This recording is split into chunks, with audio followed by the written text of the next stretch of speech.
So those are the categories, and then within each category you've got credits, and here's a credit here, QL 1.1, Improve Community Quality of Life. So for that credit, there's a description for improved, enhanced, superior, conserving, and restorative, and there's actually a write-up, and it'll tell you what that project needs to do in order to achieve an enhanced level or superior or conserving level for improving the community quality of life. And these levels of achievement essentially line up with whether or not the project is addressing any negative impacts, whether there are no negative impacts, or whether they're creating positive impacts. So improved, enhanced, and superior would be the project is slowly, steadily mitigating any negative impacts. A conserving level of achievement is there are no negative impacts. And then a restorative is actually you've gone above and beyond, and not only do you not have negative impacts, you've improved the quality of life in that community because of the asset.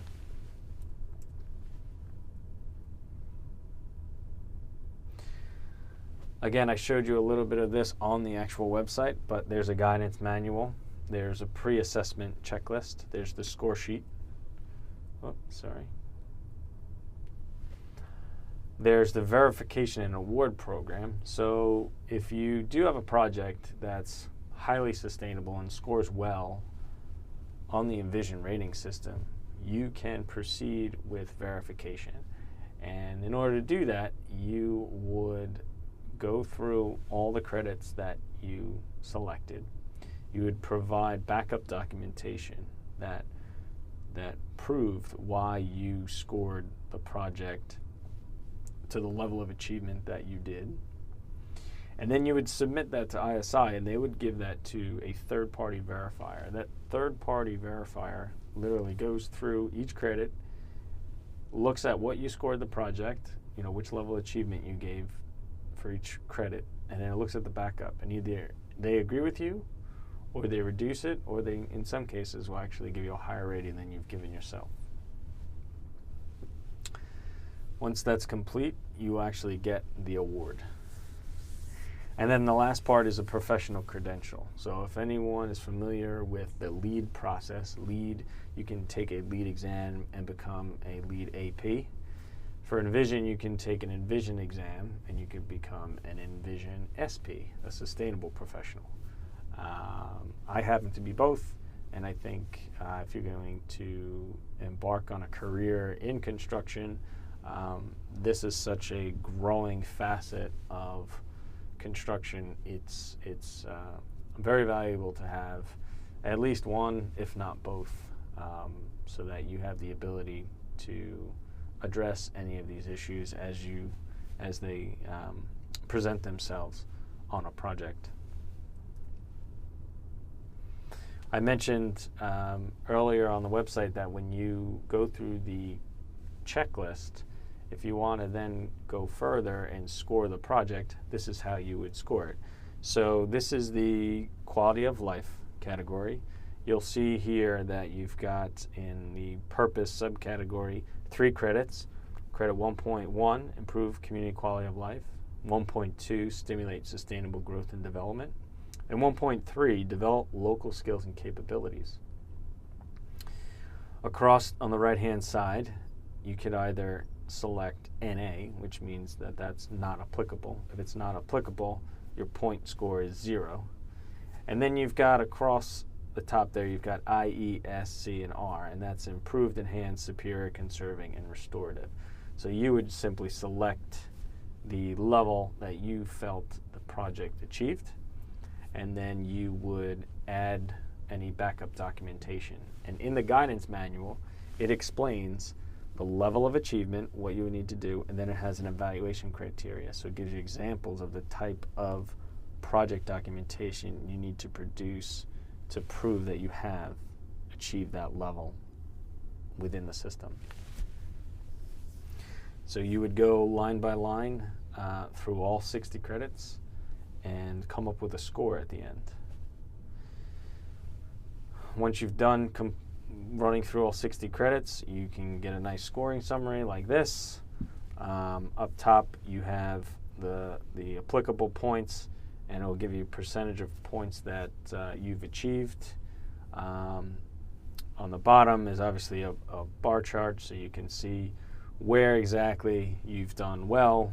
Maybe you've done well in resources and natural world, but it looks like you can do some work here on the leadership category. So maybe you want to take a look at your team and how they're interacting with the stakeholders and implement some other processes or procedures to enhance the leadership capabilities of that project. These are the award levels. You've got bronze, silver, gold, and platinum. The percentages are associated with the number of points achieved versus the number of applicable points. I often get the question, why are these percentages so low? And the reason is Envision assumes that the project is meeting all the legal requirements and all the regulatory requirements. So we have a pretty strict regulatory environment in this country. So our projects are typically held to a high standard in terms of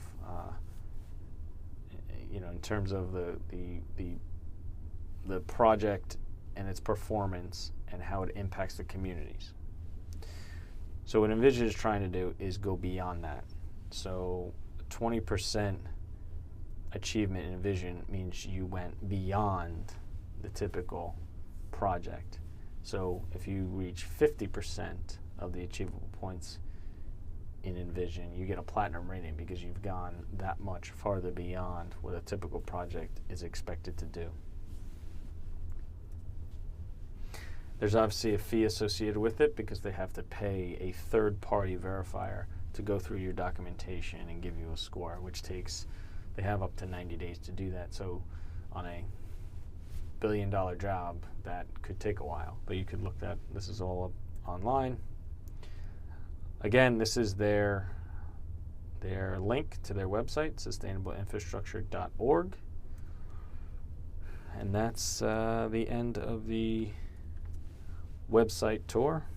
Here's another slide on the actual credits. So we talked a little bit about the different categories across the top and some of the subcategories, but this gives you an idea of what the 60 credits involve.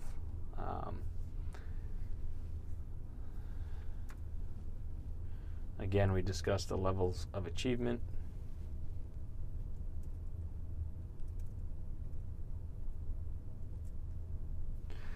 So lastly, I'd like to end by talking about where the industry is going. I did make the comment before that if you look at where the most sustainable projects are, they're in states that are adopting alternative delivery method legislation, such as design, build, and P3. So as the legislation spreads and owners become more comfortable with doing this type of delivery, project delivery mechanism, the number of projects is going to increase. So sustainability in general and sustainable, rating systems to measure the sustainability of a project is just going to become more and more popular as the industry grabs hold of P3s and design builds. On the owner side, they'll need to evolve to get more comfortable with this, and so will contractors and developers. And a lot of that is going to be, as these projects get completed, there will be lessons learned throughout the industry. And I'm confident that a sustainable project is going to, again, bubble up as being one of those lessons learned and a key to a success on a large-scale P3 or design-build project. Social media and smartphones has created a huge opportunity to connect with the community. It's changed the way knowledge is being shared. It's changed the way we've been able to communicate and get advance notice out to people when we're doing things such as a traffic shift or a new traffic pattern that is going to have an impact, albeit short term, but still an impact. Having websites and feeds of on all different accounts really helps with getting the information out to the community. And just in general, you see it in the automotive industry, you see it in the food that you eat, the clothes that you wear. Sustainability and transparency is at the forefront of a lot of major industries, and people are realizing that it's the overall holistic approach that's gonna make sure that we have a valuable product at the end of the day, and that these things last for a long time, and that we have a solid infrastructure to essentially build our economy on. So with that, I'm going to end it here, and I want to thank you for your time, and I appreciate you listening to this lecture, and I hope that we've expanded your perception of what it means to be sustainable, and good luck.